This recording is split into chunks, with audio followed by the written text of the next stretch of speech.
Orange chicken. Just by that name, you probably already know what I'm going to talk about.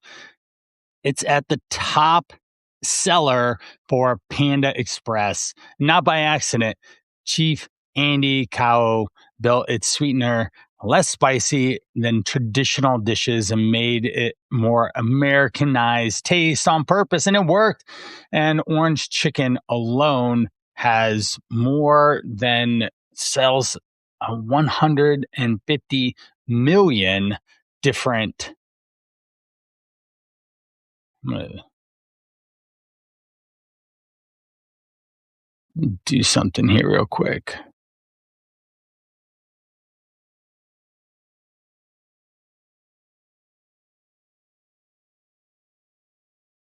Okay. Yeah, we're good. All right. The best part about this, I can just start over. That's what we're doing. Orange chicken. Just by that name, you probably understand what I'm already going to talk about today on this episode of Driven for Health. It's Panda Express, and it doesn't top the list of the bestseller by accident. Chef Andy Cao built its sweetener less spicy.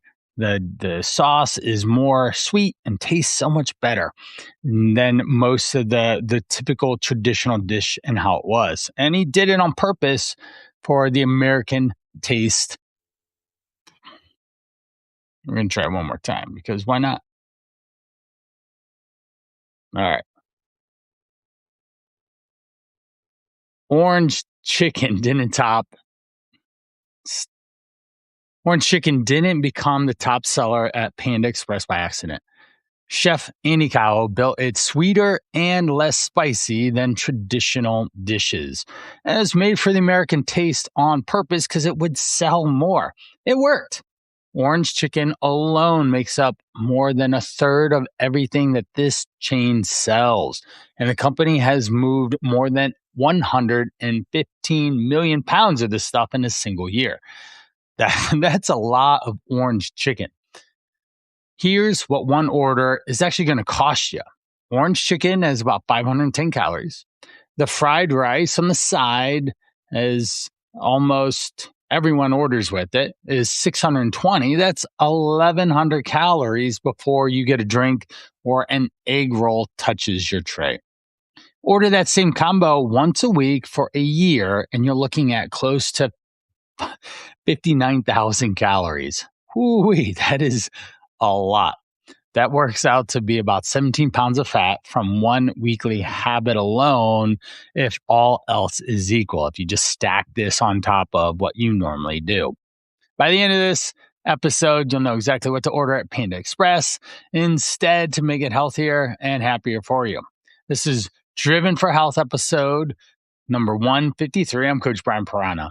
I hope that you've been enjoying this road so far. This is our 9th stop in the restaurant journey. We've done burgers, pizza, Mexican, fast food, back to back. Today's a change of pace. The first Chinese-American fast food chain in this whole series.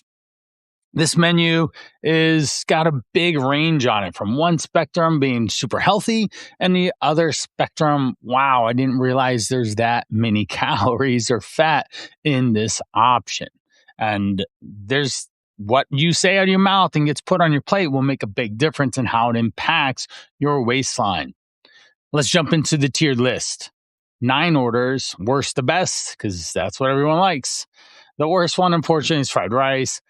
2 sides are just getting killed here. 620 calories, 13 grams of protein, 19 grams of fat. So kabam, that is a lot. 1,000 milligrams of sodium and 100 grams of carbs for a side dish. Holy moly, that's a lot of carbs. That's over probably 60, 70% of carbs that most guys need from their day.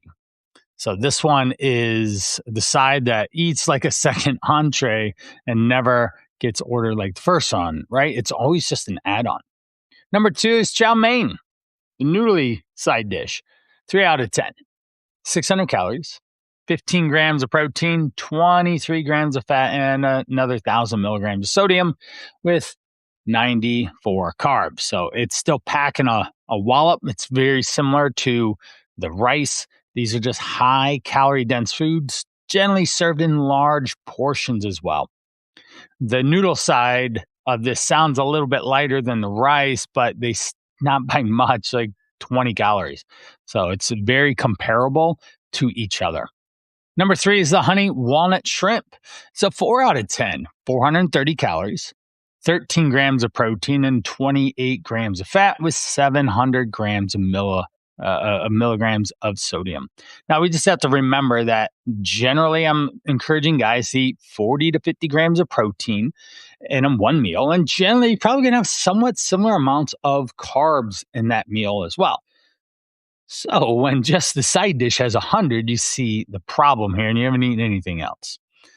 And the Honey Walnut Shrimp, unfortunately, has some of the worst protein to fat ratio there. And that's something to pay attention to. It's the fat that they fry in that really bumps it up because shrimp doesn't have any fat in it. And it's actually a great choice.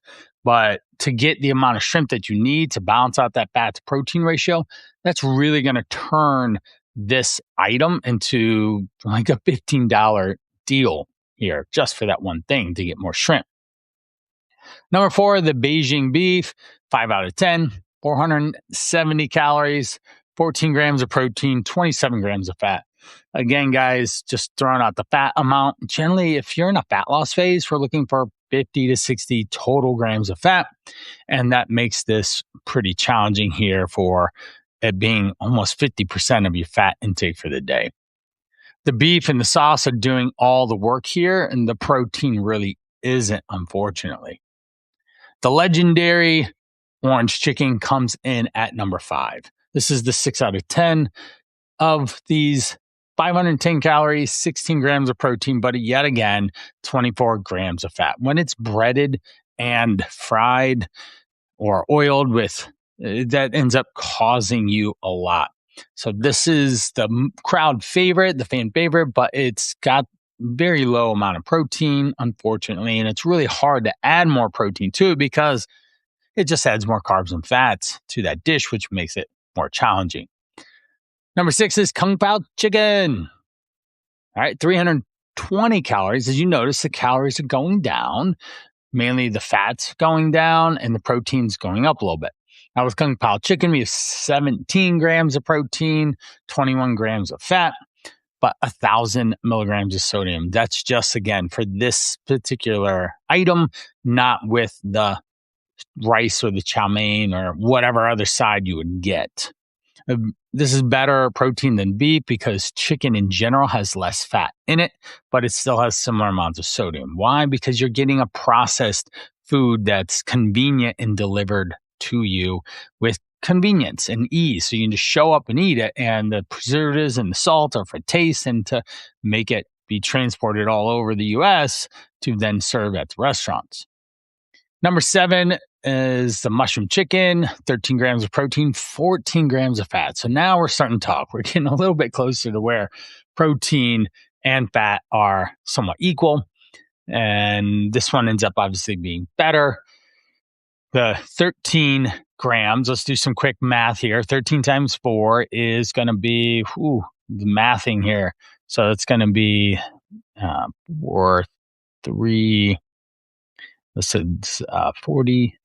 Let's say it's about 45 just for easy math. So like 40-ish calories out of the 220, that ends up being a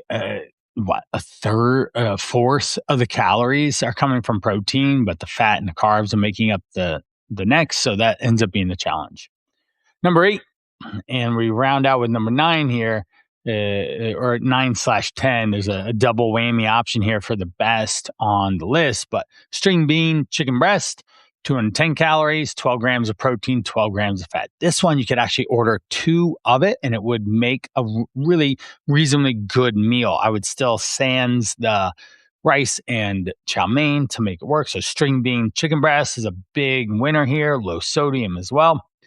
And then black pepper sirloin steak and the grilled teriyaki chicken come in at the winners here. They have about 19 grams of protein with 6 grams of fat for the sirloin steak. That's a huge win. A lot of protein. This is the lowest amount of fat that we've seen. The grilled chicken teriyaki is 33 grams of protein, but it's 95 more calories there, and that ends up being the challenge. So, gram for gram, the steak wins, but chicken teriyaki tastes great too. So when we're ordering, you need to pick one of those with the super greens instead of rice. Super greens are about 180 calories, or about like 130, 150 calories. So that ends up being, if you added the steak and the super greens together, we're looking at roughly 310 calories for 28 grams of protein. That ends up being a win. Or you do the grilled chicken teriyaki with the super greens. One interesting thing about the Panda Express way back in 1987, orange chicken was when it became that defining dish of Panda Express. Andy, the chef, developed it originally in Hawaii. I thought that was really interesting, and that's where some of maybe the sweeter sauce came in. As I've been to Hawaii, as they say on the island. We were in Oahu and Honolulu, and we toured all over the island there. North Shore was ridiculous. I can't tell you how amazing it was swimming with sea turtles. We had this amazing shrimp sticky rice combo that was just, we actually went twice to both places, even though we ended up having to drive like an hour to get there because of traffic and all. It's just, if you're familiar with Oahu, it's a big circle of highways, and it's just amazing experience. But one thing happened with the orange chicken in 2025. The company changed how the dish was made. It's looking for more ways to optimize and standardize the flavor. And originally the sauce was getting made at each kitchen, and now it comes pre-made in a bag. Well, customers noticed, employees noticed, the complaints started piling up, and it just said it was stickier, messier sauce and drier chicken than what the original version was. Well, Panda Express said, hey, we've kept our iconic chicken since 1987 recipe at heart, and we just leveled it up with premium ingredients, no official flavors. So that was the big reason to create consistency from one dish to another. So whichever Panda Express that you go to, then you get that taste flavor that you experience. And that's the trade-off. When you're a big corporation and Panda Express is doing mega money in here, then it's really important to have that consistency across the board. So the menus change. One combination can run 1,200 plus calories before a drink, and another one can be 350 calories. And that becomes the winner here of this is the steak or chicken teriyaki with the super greens. So if Panda Express is on the way or around you, it would be reasonable for you to do it. They also have broccoli there too, which I love broccoli. So I would definitely say that. Well, let's get into the fast five here as we start to scoot to the end here. My goal with these is to make them quick, easy to understand, which are the best ingredients and items to pick on each restaurant. So fast five, here we are. Who built Panda Express? Well, it was Andy and Peggy Chiernig, a married couple, and they go back way before 1983 when Panda Express was actually first introduced in a mall. Number two, how did that first location actually happen? Well, there's a UCLA football coach. Terry Donahue's family developed the Glendale Gallery Mall, and he had eaten at Panda, the original Panda Inn, as it was called, and he connected with the mall. So he obviously loved their recipe and cooking and all that stuff. Number three, how many times does orange chicken get ordered? Well, 285,000 times a day, more than 100 million times a year. That is a lot of orange chicken being produced, hence why it needs to be standardized and why the company moved that way. Number four, how did this company start? Well, $60,000 and they bootstrap their way to make this happen. And that's where a lot of small business start off. And anything that's been created started by one or two people's ideas and then been created. Even my Call to Rise is my creation that I'm growing and bootstrapping along the way to grow and grow and grow and impact more guys' lives so that they show up as a leader and live that legacy of a healthy, fit father, provider, husband, employer, employee, coworker, however you want to define yourself. Lastly, number 5, what the heck is the real protein stack here? Well, we can order the bigger plate, one side, 3 entrees. All right, this is a win. It's officially on the menu. Most people never order it that way, but we can get the black pepper, the super greens stacked without the rice, and we can get about 670 calories and 66 grams of protein. That's a big win, more than double the amount. And that gets us over that 40 to 50 grams. So that could be a really big winner that will hold you over for 3 to 4 plus hours, probably 5, to be honest.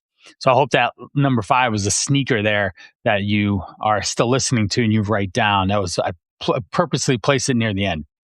So whatever brought you to Panda Express today, know that the black pepper sirloin steak is the winner here. And it's the strongest order. To get more on Panda Express and all these other restaurants, I just redid and recreated the Eating on the Go guide website. It's go.brianprana.com.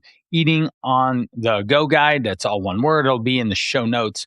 Very cool experience here, and want to make sure that you grab it as we go so that you are winning here, right? We want you to win regardless of if you are eating at a restaurant or eating somewhere else as well. Now, if you want the full system, the big approach on how I help impact guys' lives, that's the Call to Rise. We've talked about it. This is what I do for a living. I crush it helping men create sustainable long-term success with nutrition, fitness, their mindset. The way they show up and think differently is incredible, and they do it in a supportive group of individuals to be held accountable. In fact, I'm recorded last night, Joe's episode, which is coming out in the future. And then also Pablo, his is coming up today as a recording of these guys. Joe lost 20 pounds or more, and Pablo's about 25 to 30 pounds lost in 100 days, and they are crushing it. So jump to hear their stories here in the next couple episodes, probably in the 160s to 170-ish range. Those guys will pop up. So a little foreshadow of things coming ahead after we get done with this series here. That's thecalltorise.com. Well, if anyone you know goes out to eat, share these episodes with them, share the guide with them, share and leave a review. And that's it for Driven for Health, this episode. So train hard, eat smart, and I'll catch you in the next one.